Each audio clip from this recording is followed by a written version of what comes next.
Good morning students. पिछले lecture में अपन ने कूलाम बल का सदिश निरूपण पढ़ लिया था। आज मैं कूलाम के बल के बारे में, कूलाम के नियम के बारे में कुछ स्पेशल पॉइंट्स बताऊंगा, वो आपको याद रखने हैं।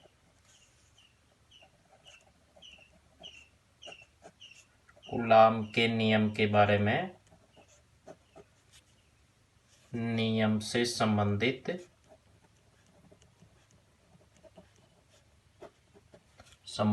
कुछ महत्वपूर्ण बातें और महत्वपूर्ण बिंदु जो आपको ध्यान में रखने हैं।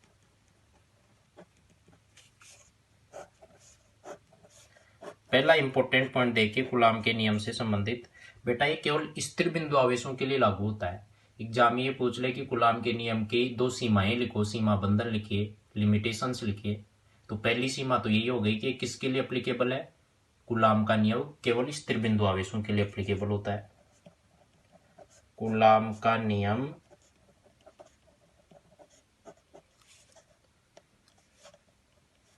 स्थिर बिंदु आवेशों के लिए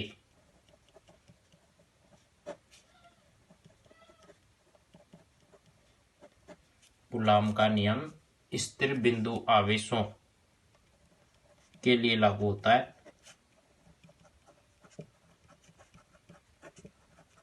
गतिशील आवेशों के लिए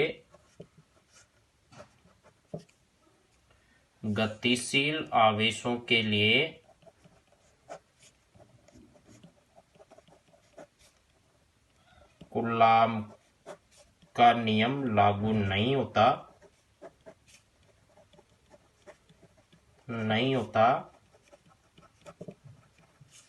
क्योंकि कूलाम का नियम गतिशील आवेशों के लिए लागू क्यों नहीं होता है? क्योंकि गतिशील आवेश तो बेटा विद्युत क्षेत्र और चुंबकीय क्षेत्र दोनों उत्पन्न करेंगे, तो लगने वाला बल भी विद्युत बल और चुंबकीय बल दोनों होंगे। आपको पता है ना, विद्युत बल और चुंबकीय बल दोनों लगेंगे। कूलाम का नियम तो केवल विद्युत बल बताता है।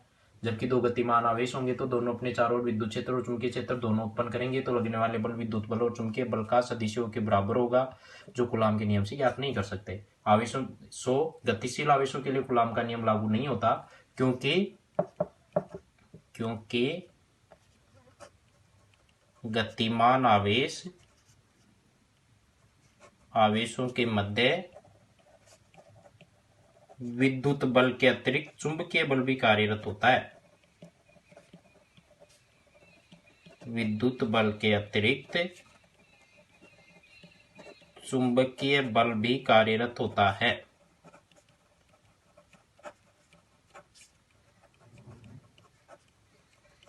चुंबकीय बल भी कार्यरत होता है, ये पहली लिमिटेशन होती है। दूसरी देखिए, कूलाम का नियम बेटा तभी एप्लीकेबल होता है जब दो बिंदु आवेश Q1 और Q2 है ना, इनके मध्य की जो आप दूरी R सेलेक्ट करते हैं वो R ग्रेटर देन 10⁻⁻15 मीटर होनी चाहिए, 10⁻⁻15 मीटर से बड़ी होनी चाहिए, तो ही कूलाम का नियम एप्लीकेबल है। यदि ये दूरी लेस देन या इक्वल टू 10⁻⁻15 मीटर है तो कूलाम का नियम लागू नहीं होगा।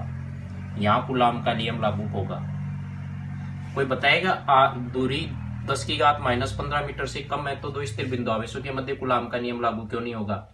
बेटा रीजन है 10⁻⁻15 मीटर से छोटी डिस्टेंस आपको पता है ना, यदि आपने परमाणु के मॉडल पढ़े हो केमिस्ट्री में, जूनियर स्टैंडर्ड में, 11th स्टैंडर्ड में, तो इसका नाभिक होता है, उस नाभिक की साइज परमाणु की लगभग 10⁻⁻15 मीटर के ऑर्डर की होती है।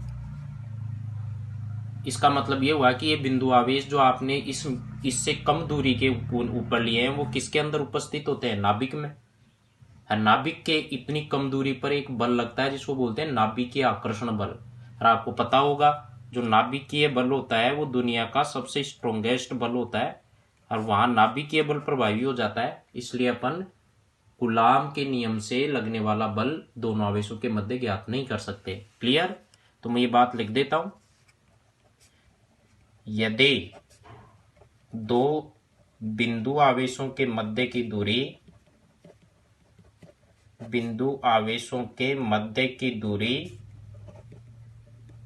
दूरी R less than equal to 10⁻⁻15 metre है, बोले तो 10⁻⁻15 मीटर या इससे छोटी है,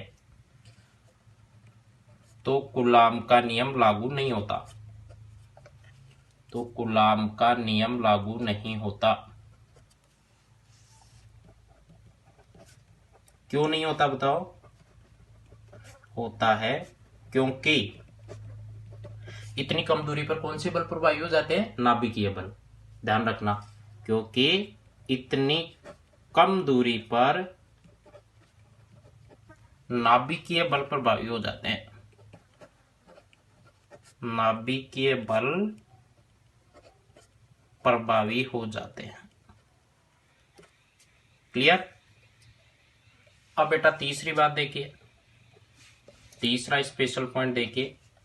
दूसरा सीमा बंधन मैंने बता दिया, कूलाम के नियम के कोई सीमा बंधन पूछ ले तो पहला सीमा बंधन या लिमिटेशन तो यही है, सीमाएं पूछ ले, एक ही बात है बेटा कि ये स्थिर बिंदु आवेशों के लिए लागू होता है। दूसरा पॉइंट ये है बेटा कि यदि दो बिंदु आवेशों के मध्य की दूरी 10⁻⁻15 मीटर से कम या इसके बराबर है तो भी ये लागू नहीं होता, क्योंकि इतनी कम डिस्टेंस पर नाभिकीय बल प्रभावी हो जाते हैं। आपको ये पता है, इतनी कम डिस्टेंस नाभिक के लिए होगी।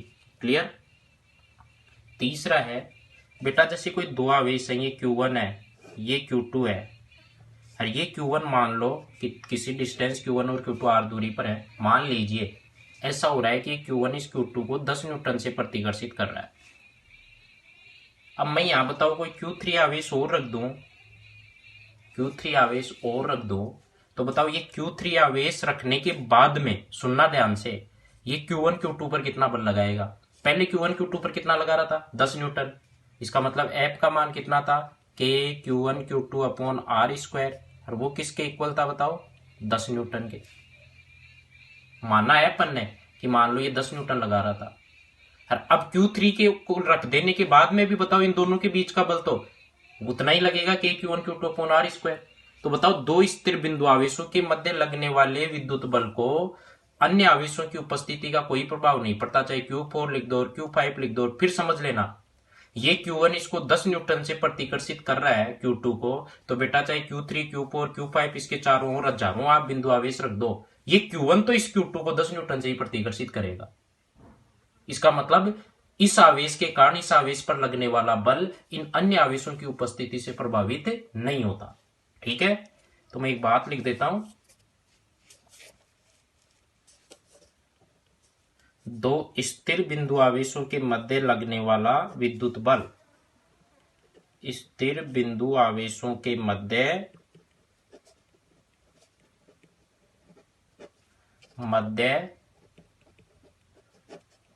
लगने वाला विद्युत बल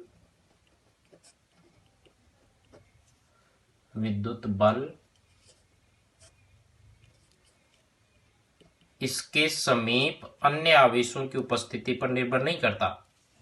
इसके समीप अन्य आवेशों की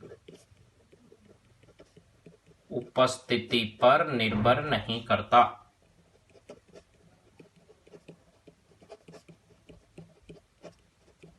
क्लियर? चलो अब अपन पॉइंट नंबर 4 पर आते हैं।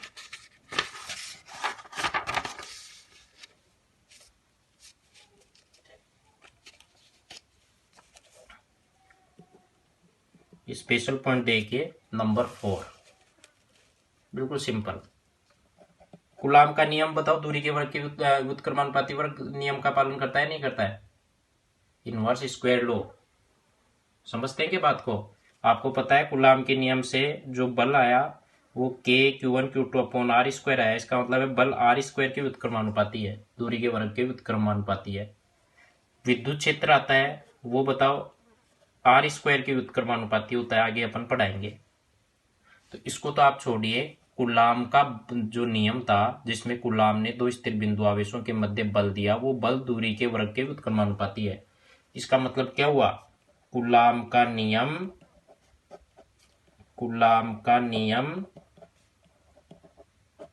व्युत्क्रम वर्ग नियम का पालन करता है। व्युत्क्रम वर्ग नियम, इनवर्स स्क्वायर लॉ का पालन करता है। यही कारण है कूलाम बल एक संरक्षी बल है और केंद्रीय बल भी है। कूलाम बल संरक्षी बल है तथा ये केंद्रीय बल भी है। बेटा जो दूरी के व्युत्क्रम वर्ग नियम का पालन करते हैं ना, दूरी के वर्ग के व्युत्क्रमानुपाती होते हैं, वो जनरली संरक्षिबल होते हैं, कंजर्वेटिव फोर्स होते हैं। और जो क्षेत्र दूरी के व्युत्क्रम वर्ग के नियम का पालन करते हैं वो संरक्षित क्षेत्र होते हैं। संरक्षित क्षेत्र आपने पढ़े होंगे जूनियर क्लास में, फिर भी नहीं पढ़े तो अपन तीसरे चैप्टर की स्टार्टिंग में बताएंगे कि विद्युत क्षेत्र संरक्षित क्षेत्र है क्यों। ठीक है, कूलाम बल संरक्षित बल है तथा ये केंद्रीय बल भी है, केंद्रीय बल भी है, सेंट्रल फोर्स भी होता है ये। ठीक है, कुछ बच्चे सोचते हैं कि सर कूलाम बल संरक्षित बल है, चलो ये तो ठीक है, संरक्षित बल कैसे है, दूरी के व्युत्क्रम वर्ग नियम का पालन कर रहा है। जनरली जो दूरी के व्युत्क्रम वर्ग नियम का पालन करते हैं वो बल और वो क्षेत्र संरक्षित होते हैं, ये आप तो याद रखिए। जैसे गुरुत्वीय बल होता है F = G m1m2/r², तो बताओ गुरुत्वाकर्षण क्षेत्र है वो संरक्षित क्षेत्र है कि असंरक्षित है? संरक्षित क्षेत्र है। क्योंकि गुरुत्वीय बल भी संरक्षित बल है। क्यों है? क्योंकि गुरुत्वीय बल दूरी के व्युत्क्रम वर्ग नियम का पालन करता है। ठीक है, तो ये आप ध्यान रखेंगे। ये स्पेशल पॉइंट्स जो सिंपल थे, इनमें जो स्टार्टिंग के 2 हैं बेटा वो आपके लिए बहुत काम के हैं। आपको पूछ लेता है कूलाम के नियम की सीमाएं लिखे, तो कूलाम का नियम केवल स्थिर बिंदु आवेशों के लिए लागू होता है और तभी लागू होगा जब दूरी r है 2 आवेशों के मध्य की वो 10⁻⁻15 मीटर से ज्यादा हो। क्लियर? ये तो अपन ने कुछ स्पेशल पॉइंट्स डिस्कस किए। अब अपन कुछ न्यूमेरिकल प्रॉब्लम डिस्कस करेंगे कूलाम के नियम पर। देखिए कूलाम के नियम पर न्यूमेरिकल देखिए, पहला न्यूमेरिकल लिखा हुआ है, इसको पहले तो आप ढंग से पढ़ें। 2 बिंदु आवेश 2 माइक्रोकूलाम तथा 1 नैनोकूलाम एक दूसरे से 3 mm की दूरी पर उपस्थित हैं। इनके मध्य लगने वाला विद्युत बल क्या होगा? आंसर देखिए इसका। एक बात बताओ, देखो ये क्वेश्चन बिल्कुल सिंपलेस्ट क्वेश्चन है कूलाम के नियम पर आधारित। ये क्वेश्चन केवल मैं इसलिए करवा रहा हूं ताकि आपको ये आवेश की इकाई है ना, माइक्रोकूलाम, नैनोकूलाम और ये डिस्टेंस मिलीमीटर, इनके बारे में और कन्वर्जन के बारे में समझ में आए। देखिए क्वेश्चन के अनुसार आपको क्या दिया हुआ है, 2 आवेश दे रखे हैं, बिंदु आवेश एक 2 माइक्रोकूलाम, एक 1 नैनोकूलाम और डिस्टेंस दे रखी है r = 3 mm। बेटा आपको Q1 का मान कितना दिया बताओ? 2 माइक्रोकूलाम। अब माइक्रो नहीं चलेगा, आपको इसको ऐसा यूनिट में सोल्व करना है तो कूलाम में लिखना पड़ेगा। माइक्रो को रिमूव करेंगे क्या आएगा बताओ? 2 × 10⁻⁻6 कूलाम। ऐसे ही बताओ Q2 कितना दे रखा है? 1 नैनोकूलाम, नैनो मीन्स 10⁻⁻9 कूलाम। और बताओ दोनों के बीच की दूरी r कितनी दे रखी है? 3 mm, मिलीमीटर। बताओ मिली को रिमूव करना पड़ेगा। माइक्रो का मतलब क्या होता है? 10⁻⁻6। नैनो का मतलब 10⁻⁻9 और बताओ मिली का मतलब 10⁻⁻3। तो 3 इंटू इस मिली के लिए 10⁻⁻3 मीटर। ये हो गई बेटा दोनों के बीच की दूरी। इसको मैंने मीटर में कन्वर्ट कर लिया। अब बेटा माध्यम यदि कुछ भी नहीं दे रखा हो, देखो इस क्वेश्चन में कुछ भी डिस्कस नहीं किया है कि दोनों आवेशों के मध्य माध्यम क्या है, तो ये मैं पहले भी बता चुका है। यदि कोई भी माध्यम नहीं दे रखा है तो आपको हमेशा माध्यम कौन सा कंसीडर करना है? हवा या निर्वात। यस और नो? अब बताओ कूलाम के नियम से 2 स्थिर आवेशों के मध्य लगने वाला बल होता है F = K Q1 Q2/r²।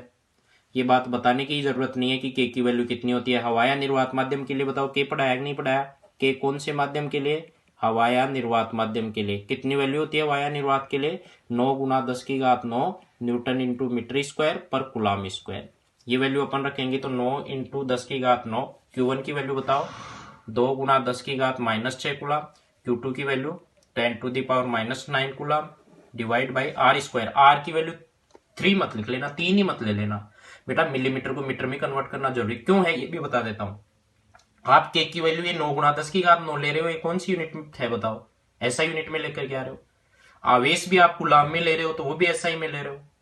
अब आप RMM में ले लोगे, एसआई में नहीं लोगे, मीटर में नहीं लोगे, तो बताओ फिर ये ऐप किस में आएगा? आपने ये अलग अलग, ये तो सीजीएस में ले लिया, ये SCGS में ले लिया, ये एसआई में ले लिया, तो ऐप का तो आंसर कॉम्बो हो गया, न एसआई का न सीजीएस का, 2 बीघा कुत्ता घर खान घाट का। इसलिए के यदि एसआई में ले रहे हो तो सारे ही एसआई में ही लेने पड़ेंगे ताकि फाइनली जो फोर्स है वो भी, बल भी किस में आए? एसआई में। तो बताओ आर की वैल्यू कितनी हो गई? 3 × 10⁻³ का स्क्वायर। इसको सोल्व करोगे तो लगने वाला बल F आएगा 9 इंटू, बताओ 10⁻⁻9, 10⁻9 कैंसिल, 2 × 10⁻⁻6, ये +9 है ये -9 है, ये हो गया 3 का स्क्वायर कितना हुआ बताओ? 9, और 10⁻³ का स्क्वायर 10⁻9 मत कर देना माइनस 10⁻⁻6 पावर्स मल्टीप्लाई होंगी। बताओ 9 से 9 कैंसिल 10⁻⁻6 से 10⁻⁻6 cancel. So final answer will 2 Newton. Final answer कितना आएगा 2 न्यूटन। ये सिंपलेस्ट क्वेश्चन है बेटा कूलाम के नियम पर आधारित, केवल कन्वर्जन यूनिट कन्वर्जन मैंने सिखाया है। और एक बात जो आपको नोट करनी है, कोई भी माध्यम डिस्कस नहीं कर रखा हो तो कौन सा माध्यम मान के चल रहा है, हवा या निर्वात। क्लियर। और के की वैल्यू आपको पहले भी पढ़ा दी है, फिर बता दिया है हवा या निर्वात के लिए के का मान होता है 9 × 10⁹। ये हो गया बेटा पहला numerical. Come to the second numerical on the basis of Coulomb's law. देखिए दूसरा क्वेश्चन देखिए, इसका आंसर बताता है। दो बिंदु आवेश +4e और +9e r दूरी पर उपस्थित हैं। अगले ने ये कह रखा है कि कोई दो बिंदु आवेश हैं, एक है +4e दूसरा है +9e और दोनों के मध्य की दूरी कितनी है r। अब कह रहा है कि इन दोनों के मध्य दोनों को जोड़ने वाली रेखा पर स्मॉल q आवेश इस प्रकार स्थित है कि इस पर लगने वाला विद्युत बल 0 है। इन दोनों को ज्वाइन करने वाली रेखा पर कोई स्मॉल q आवेश रखा हुआ है। अब वो स्मॉल q आवेश कहाँ रखा हुआ है उसकी पोजीशन ही ज्ञात करनी है, उसकी स्थिति ज्ञात करनी है। मान लीजिए स्मॉल q आवेश बेटा इस +4e आवेश से x दूरी पर उपस्थित है। अब बताओ ये दूरी x है तो ये वाली दूरी जो रिमेनिंग डिस्टेंस है स्मॉल q आवेश और 9e के बीच की, वो डिस्टेंस कितनी रह जाएगी r - x रह जाएगी। मानते नहीं मानते इस बात को। मैंने मान लिया कि जो q आवेश था स्मॉल वो 4e आवेश से कितनी डिस्टेंस पर उपस्थित है x पर। तो बताओ ये q आवेश रिमेनिंग 9e और q के बीच की डिस्टेंस कितनी रह जाएगी r - x। अब क्वेश्चन के अकॉर्डिंग बताओ इस q आवेश पर पहले तो मेरे को ये बताओ बल लगाएगा कौन कौन। अगले ने क्वेश्चन में ये कह रखा है कि इस पर लगने वाला परिणामी विद्युत बल 0 है। बताओ इस q आवेश पर बल कौन कौन लगाएगा। q आवेश पर ये +4e चार्ज फोर्स लगाएगा इधर, भाई प्रतिकर्षण होगा, ये भी प्लस का ये भी प्लस का। इसको बेटा मैंने F1 मान लिया, इस बल को मैंने क्या मान लिया F1। ऐसे ही बताओ ये 9e चार्ज है वो इस पर इधर प्रतिकर्षण बल लगाएगा, इसको मैंने मान लिया F2। अब बताओ इस q आवेश पर लगने वाला परिणामी विद्युत बल 0 कब हो। पहले तो ये बताओ इस q आवेश पर लगाने वाले बल कौन कौन से हैं, लगाने वाले आवेश कौन कौन से हैं। एक तो 4e और एक 9e। 4e तो इसको इधर प्रतिकर्षित करेगा और 9e इसको इधर प्रतिकर्षित करेगा। 4e आवेश के द्वारा q आवेश पर लगाए गए बल को मैंने F1 मान लिया और 9e आवेश के द्वारा q आवेश पर लगाए गए बल को मैंने F2 मान लिया। अब बताओ इस पर लगने वाला परिणामी बल 0 कब हो। स्मॉल q आवेश पर प्रश्नानुसार स्मॉल q आवेश पर लगने वाला परिणामी विद्युत बल 0 है। लगने वाला परिणामी विद्युत बल 0 है। 0 है जो तभी संभव है। बताओ परिणामी बल 0 कब हो, दोनों बलों का परिमाण समान और दिशा विपरीत हो। देखो दिशा तो विपरीत है F1 और F2 की, अच्छे से चित्र से देखो। और परिमाण बताओ F1 और F2 का बराबर हो जाए तो बताओ इस q आवेश पर लगने वाला परिणामी बल 0 हो जाएगा नहीं हो जाएगा। अरे q पर लगने वाला नेट विद्युत बल 0 हो जाए कब हो, जब F1 भी सेम F2 भी सेम। F1 मान लो 10 न्यूटन है तो F2 भी कितना होना चाहिए 10। और बताओ एक वस्तु पर इधर भी 10 न्यूटन इधर भी 10 न्यूटन तो नेट बल कितना हो गया 0। तो बताओ वो तभी संभव है जब F1 का परिमाण F2 के परिमाण के इक्वल हो जाए। F1 F2 अपने कूलाम के नियम से पता है, फटाफट लिखिए आंसर बनाइए। बताओ F1 कितना है, F1 क्या है पहले तो ये बताओ। F1 है 4e और q आवेश के बीच का बल। कूलाम के नियम से बल लगेगा k, q1 की जगह 4e, q2 की जगह स्मॉल q। भाई इन दोनों के बीच का बल ही तो है 4e और q के बीच का, तो q1 तो हो गया 4e, q2 हो गया q और डिस्टेंस कितनी हो गई x दोनों के बीच की, k q1 q2 upon r square की जगह x स्क्वायर इक्वल्स टू। बताओ इधर फोर्स कितना लगेगा k q1 बोलो q1 बताओ। अब F2 किस किस के बीच में बलता है F2 q और 9e के, क्योंकि 9e इस q आवेश को क्या कर रहा था प्रतिकर्षित। तो बताओ बल लगेगा k q 9e upon r - x whole square. K से K क्या हो गया, कैंसिल, Q से Q कैंसिल, E से E कैंसिल। यदि आप इसको सोल्व करोगे तो सिंप्लीफाइड इक्वेशन आएगी 4/x² इक्वल्स टू 9/r-x²। यदि आप इसको क्रॉस मल्टीप्लाई करेंगे तो एक सिंपल क्वाड्रेटिक बनेगी, द्विघात समीकरण बनेगा, जिसका आंसर थोड़ा सा मुश्किल होगा आपके लिए। तो मैं आपको डायरेक्ट मेथड बता देता हूं, आप दोनों और अंडर रूट ले लो। दोनों और वर्गमूल लेने पर, दोनों और वर्गमूल लेने पर बताओ, दोनों और वर्गमूल लेंगे तो 4/x² का वर्गमूल कितना होगा। चलो, √4/x² is equal to √9r-x²। इसको सोल्व करोगे तो 2/x, इसको सोल्व करोगे तो 3/r-x। इनको क्रॉस मल्टीप्लाई करो, क्रॉस मल्टीप्लाई करोगे इधर तो 2r-x इक्वल टू 3x। इसको सोल्व करोगे तो ये आएगा 2r-2x इक्वल टू 3x। यहाँ से आपके पास आएगा 5x इक्वल टू 2r। तो बताओ यहाँ से x की वैल्यू कितनी आ गई भाई, ये 2x इधर आते ही माइनस प्लस में कन्वर्ट हो जाएगा, तो 5x इक्वल टू 2r, तो x इक्वल टू कितना आ गया 2/5r। अब एक बात बताओ, ये पोजीशन x थी वो तो किससे थी, 4e आवेश से, 2/5r डिस्टेंस पर हो गया। यदि 9e से पूछता तो आप क्या आंसर देते, 9e के लिए बेटा डिस्टेंस r-x होती, r-x की वैल्यू कितनी लिख देते 2r/5। इसको सोल्व करोगे तो 3r/5 आ जाती। तो ये तो आप लिखोगे, आप पोजीशन के लिए लिखोगे अतः स्मॉल q आवेश, अतः स्मॉल q आवेश प्लस 4e आवेश से 2r/5 दूरी पर स्थित होगा। ये इसकी पोजीशन आएगी। तो बेटा परिणामी बल शून्य करने का मतलब है दोनों बलों की दिशा विपरीत थी। कंसेप्ट तो इतना सा था, दोनों बलों की दिशा विपरीत थी, दोनों का परिमाण बराबर कर दो। अब इस और इस आवेश के मध्य लगने वाले बल, इस और इस आवेश के मध्य लगने वाले बलों का यदि परिमाण समान है, दिशा विपरीत है, तो नेट कितना हो जाएगा 0। That is final answer. यह आपके लिए सेकंड क्वेश्चन था। अब थर्ड क्वेश्चन पर आइए आप। क्वेश्चन देखिए थर्ड आपके सामने स्क्रीन पर। क्या है थर्ड क्वेश्चन, बताओ। दो एक समान आवेशित धात्विक गोलों ए और बी को एक दूसरे को इतने बल से प्रतिकर्षित करते हैं। चलो सॉल्यूशन बनाते हैं। पेज को अपन दो पार्ट्स में डिवाइड कर लेते हैं। सॉल्यूशन थोड़ा सा इसका लंबा है। देखिए दो गोले हैं ए और बी, एक समान आवेशित है। एक समान आवेशित का मतलब यदि इस पर क्यू आवेश है तो इस पर भी क्यू आवेश ही है, और दोनों के मध्य की मान लो दूरी r है। दोनों के मध्य की दूरी कितनी है r। तो बताओ लगने वाला बल कूलाम के नियम से F इक्वल टू कितना आएगा K Q1 Q2 upon r²।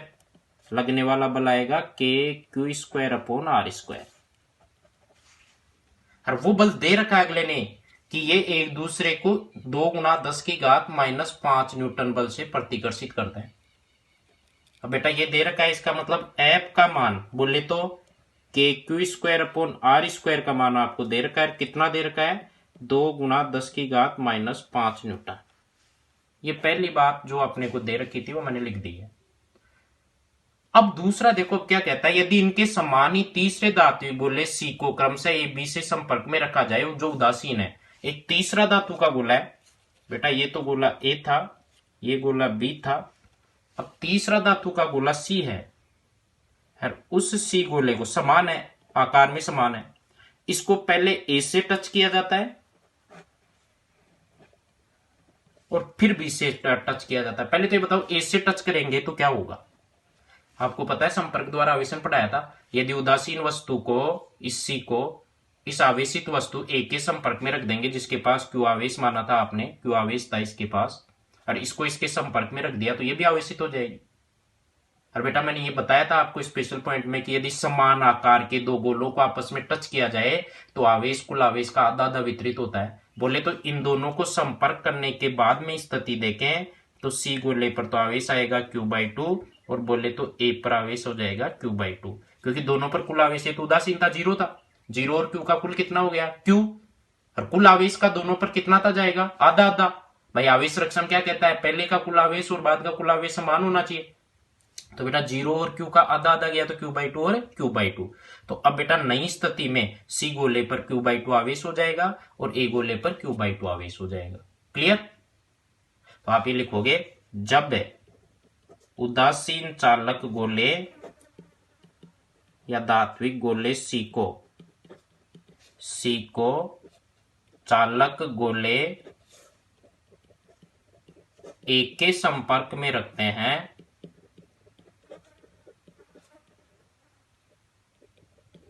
एक के संपर्क में रखते हैं, बताओ एक के संपर्क में रखते हैं तो सी गोले का आवेश हो जाएगा Q/2 और ए गोले का आवेश भी हो जाएगा Q/2। क्लियर। चलो ए पर तो अब Q/2 हो गया। अब क्या कह रहा है क्वेश्चन में देखो, अब कह रहा है क्रमशः ए व बी से संपर्क में, पहले तो सी को ए से टच करवाया, अब किससे टच करवा रहा है, सी को बी से। अब यदि गोले सी को गोले बी से संपर्कित करवाया जाए,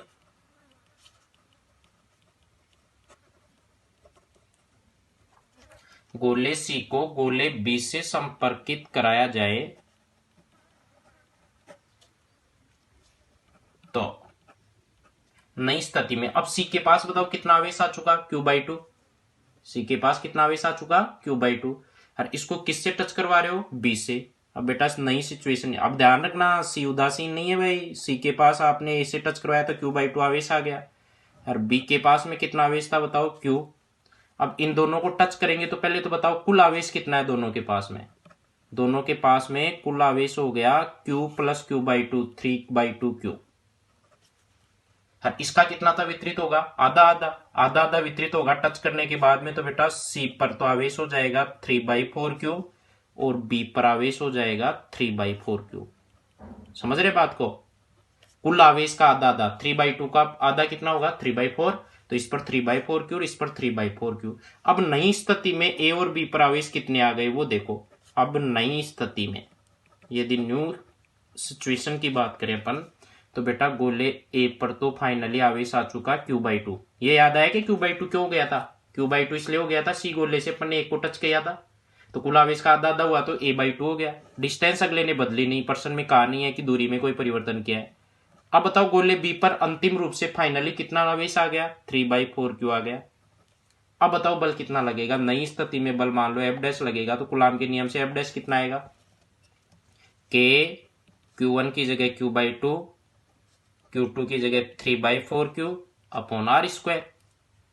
इसको सोल्व करोगे तो बेटा F' आएगा आपके पास में 3/8, 3/4 टू जा 8 KQ² अपॉन R²। और KQ² अपॉन R² बताओ क्वेश्चन में दे रखा था, ये देखो इक्वेशन फर्स्ट देखिए अच्छे से, KQ² अपॉन R² 2 × 10⁻⁵ न्यूटन नहीं दिया क्या, तो F' आ गया 3/8 इंटू 2 × 10⁻⁵ न्यूटन। इसको सोल्व करोगे तो बताओ F' इक्वल टू कितना आएगा 3/4, 2 4 जा 8 इंटू 10⁻⁵ न्यूटन। इसको सोल्व करोगे तो 0.75 इंटू 10⁻⁵ न्यूटन। इसको 10 से ऊपर और नीचे मल्टीप्लाई करके सिंप्लीफाइड फॉर्म में लिख सकते हो, ऊपर मल्टीप्लाई करेंगे तो हो जाएगा 7.5, 10 से और नीचे से करेंगे तो ये हो जाएगा 10⁻⁻6 न्यूटन, सॉरी 10⁻⁻6, बिल्कुल 10 से ऊपर और 10 से नीचे मल्टीप्लाई किया तो ये 10 वाला तो पॉइंट लग गया 7.5, 7.5 10 से मल्टीप्लाई करते ही तो 0.75 को, और ये हो गया बेटा 10⁻⁻6 न्यूटन। ये वैल्यू यदि आप इंक्रीज कर रहे हैं तो ये पावर हमेशा क्या होगी डिक्रीज, -5 की जगह पावर हो गई -6, पावर माइनस में डिक्रीज होगा, इंक्रीज होगी वैसे डिक्रीज एक्चुअली। क्लियर। तो ये फाइनली आंसर आता, समझ गए क्या बात को, ऐसे आप सॉल्यूशन कर सकते हो। तो इसमें बताओ कंसेप्ट क्या था, मेन कंसेप्ट क्या था मेरे को ये बताओ। मेन कंसेप्ट ये था कि दो समान आकार के चालक गोलों को यदि आप आपस में टच करते हैं तो टच करने के बाद जब आप उनको सेपरेट करोगे तो कुल आवेश का आधा आधा वितरित होगा, नेट आवेश का। क्लियर है। Now come to the next numerical problem. जो आप स्क्रीन पर देख सकते हैं। बताइए नेक्स्ट न्यूमेरिकल का आंसर देते हैं। दो बिंदु आवेश एक दूसरे को 100 न्यूटन बल से प्रतिकर्षित करते हैं। ये कुछ दे ही नहीं रखा है कि बिंदु आवेश कितने हैं क्या है, मान लेते हैं। मान लो बेटा पहला बिंदु आवेश Q1 है, दूसरा बिंदु आवेश Q2 है, दोनों के मध्य की दूरी R है। तो पर्सन के कूलाम के नियम के अनुसार बताओ बल F इक्वल टू कितना लगेगा, K Q1 Q2 upon R square. और इसी की वैल्यू दे रखी है कि कितना बल लग रहा है, 100 न्यूटन। ये पहली बात दी अगले ने कि 100 न्यूटन बल लगता है। अब क्वेश्चन के अनुसार पढ़ो, एक बिंदु आवेश को 10% से बढ़ा दिया जाए, किसी एक को 10% से बढ़ा लो, आप Q1 को बढ़ा लो, और एक को 10% से घटा दिया जाए, तो नई स्थिति में लगने वाला बल क्या होगा। पहले तो बताओ इस Q1 को 10% बढ़ा दिया, इसका क्या मतलब है। इसका मतलब यह है Q1 प्लस 10% ऑफ Q1 हो जाएगा। अब एक बात बताओ, Q1 का 10% कितना होगा, मेरे को तो ये बता दो केवल। Q1 का 10%, Q1 का 10% यदि आपने छोटी मोटी मैथमेटिक्स भी आपको आती हो तो Q1 इंटू 10/100 होता है, जिसको सोल्व करोगे तो 0.1 Q1 होगा। ये इसका 10% हो गया। अब कुछ बच्चे तो क्या Q1 की जगह 0.1 Q1 लेते हैं। नहीं नहीं, क्वेश्चन में ये कहा है 10% से बढ़ा दिया जाए, इसका मतलब Q1 है, अब उसकी जगह नया आवेश जो Q1 डैश मान लिया आपने, वो Q1 डैश कितना होगा बताओ, Q1 प्लस 0.1 Q1 नया आवेश बढ़ाने के पश्चात, नया आवेश 10% बढ़ाने के पश्चात। क्लियर। ऐसे ही बताओ नई स्थिति में, अब मान लो Q2 डैश आवेश तथा Q2 डैश आवेश मान लो नई स्थिति में वो 10% घटा रहा है, एक तो 10% बढ़ा रहा है और एक 10% घटा रहा है। बताओ 10% Q2 का घटाओगे तो Q2 का 10% कितना हो गया, Q2 माइनस 0.1 Q2 भाई 10% तो 0.1 होगा। जैसे यहां पर Q1 का 10% 0.1 Q1 था, वैसे ही Q2 का 10% 0.1 Q2 हो गया। लेकिन ये घटा रहा है और यहाँ बढ़ा रहा है, तो ये तो आएगा 0.9 Q2, और इसको यदि आप सोल्व करोगे तो ये आएगा 1.1 Q1। यस और नो। तो बताओ नई स्थिति में, अतः प्रश्नानुसार ये सिचुएशन नहीं क्रिएट हो जाएगी क्या, क्या सिचुएशन क्रिएट हो जाएगी। पहला आवेश तो हो गया बेटा 1.1 Q1, क्यों गया ये समझ में आया क्या। Q1 से कितना परसेंट बढ़ा दिया, Q1 को 10%। ध्यान रखना Q1 का 10% 0.1 होगा, Q1 0.1 Q1, तो नेट हो जाएगा Q1 plus 0.1 Q1, Q1 plus 0.1 Q1 which is equal to 1.1 Q1। और Q2 को 10% से घटा दिया है, Q2 का 10% 0.1 Q2 होगा, Q2 माइनस 0.1 Q2 कर दो तो वो 0.9 Q2 हो गया। तो ये हो गया बेटा 0.9 Q2, और डिस्टेंस वो की वो रखी है, कोई चेंज नहीं किया है। अब बताओ लगने वाला बल कितना होगा, बताइए फटाफट बताइए। कूलाम के नियम से बल लगेगा बेटा K Q1 की जगह तो 1.1 Q1, Q2 की जगह 0.9 Q2 अपॉन R स्क्वायर। इसको सोल्व करोगे, नया बल F डैश मान लेते हैं, F dash equals to K Q1 Q2 upon R square into 1.1 into 0.9, 0.99, 11,999 नहीं होते क्या, दो के आगे पॉइंट लगाना है, 0.99। अरे ये अपने को दे रखा है बेटा, देखो K Q1 Q2 upon R square पहले ही दिया था, कितना है 100 न्यूटन है।